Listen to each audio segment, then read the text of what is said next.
بسم اللہ الرحمن الرحیم۔ ناظرین محترم، آج کی اس ویڈیو میں ہم آپ کے ساتھ شیئر کریں گے کہ ترکوں کا حسب نسب خاندان کون سا تھا اور ان کا اصلی وطن کون سا تھا۔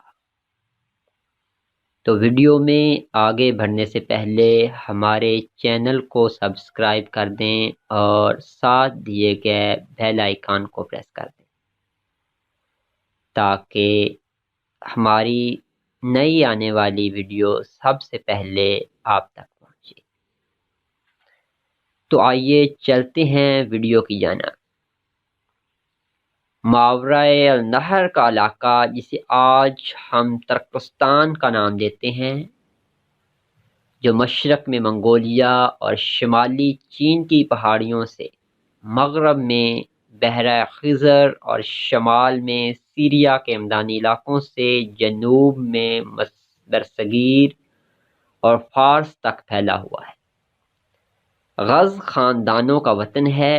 اس علاقہ میں اس خاندان کے بڑے بڑے قبائل رہائش پذیر تھے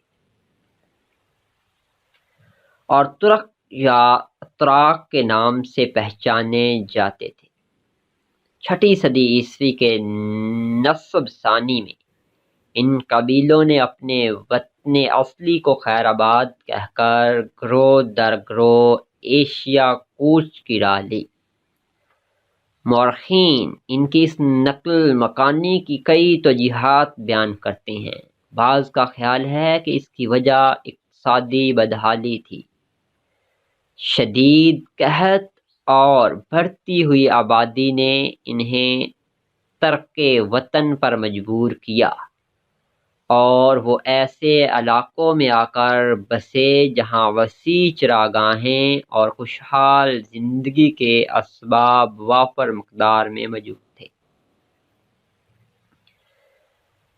بعض تاریخ نگاروں کا نقطہ نظر یہ ہے کہ اس نقل مکانی کے پیچھے سیاسی عوامل کار فرما تھے۔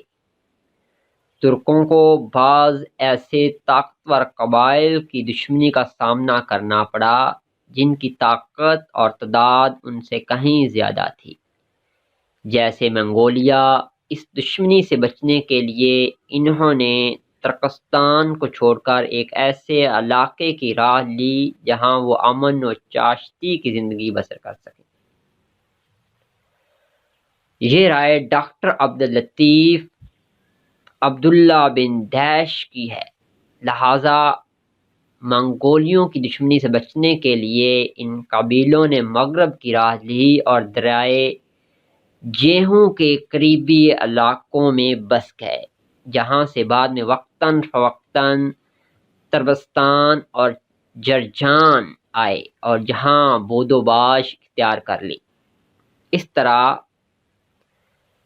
ترک ان اسلامی علاقوں سے قریب ہو گئے جن کو مسلمانوں نے 21 ہجری 641 میں مارکہ نہاوند اور فارس میں دولت ساسانیہ کے سقوط کے بعد فتح کیا تھا۔